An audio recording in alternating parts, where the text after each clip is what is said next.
All about the competition at stop number 3 on News 25's 25 teams in 25 days, where the Diberville Warriors look to take one step back, 2 steps forward after being dealt a truly bizarre hand in 2022.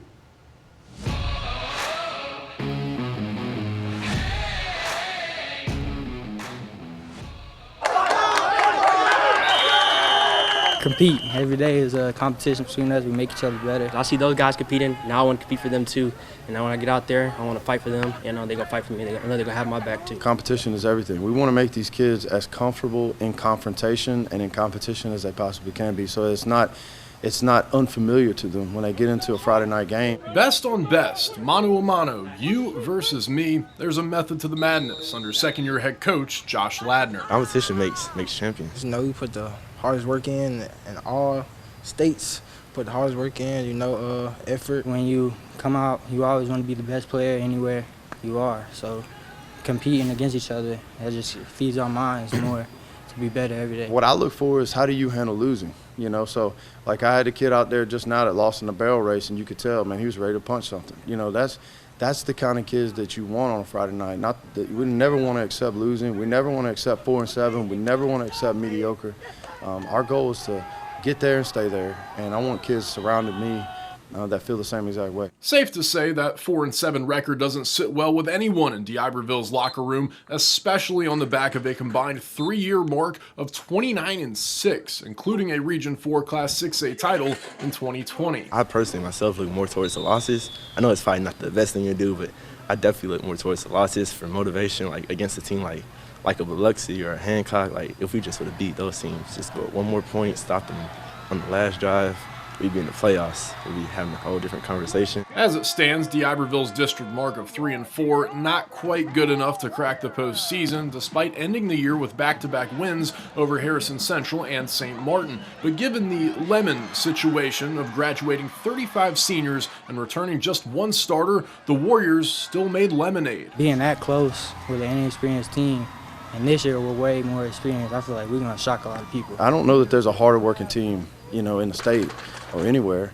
And if anybody can close that gap in a quicker time frame, it's going to be Diberville. We're just ready to get that taste out of our mouth, that 4 and 7. We didn't like that. That was just not Diberville football. People at the school saying, oh, y'all aren't good, y'all ain't going to be nothing. And people around the coast, Diberville's, they're falling off. We just got to prove that we're not falling off. We're here to stay.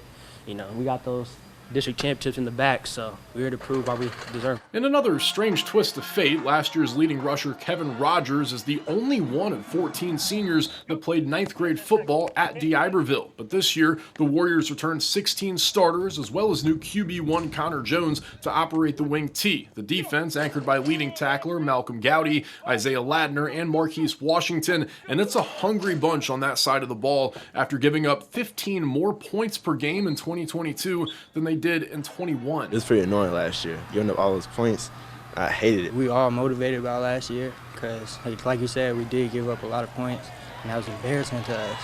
So we're looking to come back this year and hopefully improve a lot. I'm really excited about turning that black and gold loose and seeing it fly around like it's supposed to. For the now 7A Warriors, getting 1% better every day starts with their new motto for 2023. No challenge, no change. So that means we need a challenge in order to change. So I don't know, so if somebody calls us out, that's a challenge for us. Like Jordan, I hate to bring that up. I know a lot of people do, but like Jordan will always take one challenge. Like you could say just the slightest thing to Michael Jordan, and he just snapped. He just clicked out of nowhere, and he took that as a challenge. And as a result of that challenge, he changed the way he played to a higher level. Diberville, one of just 5 coast schools to ever reach that highest level of winning a state championship back in 2002 when Coach Ladner was a player for the Warriors. Now he's trying to recreate those glory days for the next generation. Need a ring. Need a big ring on my finger. He's built for this. He always talks about he's going to die here, he's going to die in that chair. He's kind of thrived in this role, so I think big steps for this year. The greatest impact that I had were the kids that were surrounding me at the time, the camaraderie that we built. And man, I so bad want to see that happen again. I feel like we've missed out on some opportunities, recently on being able to capitalize on that. And I just know that if that window ever opens for us again, and I do believe that it will happen soon, I want to make sure that we're ready when it happens. We here getting better, you hear me? Yes, on 3, ready, 1, 2, 3. Warriors!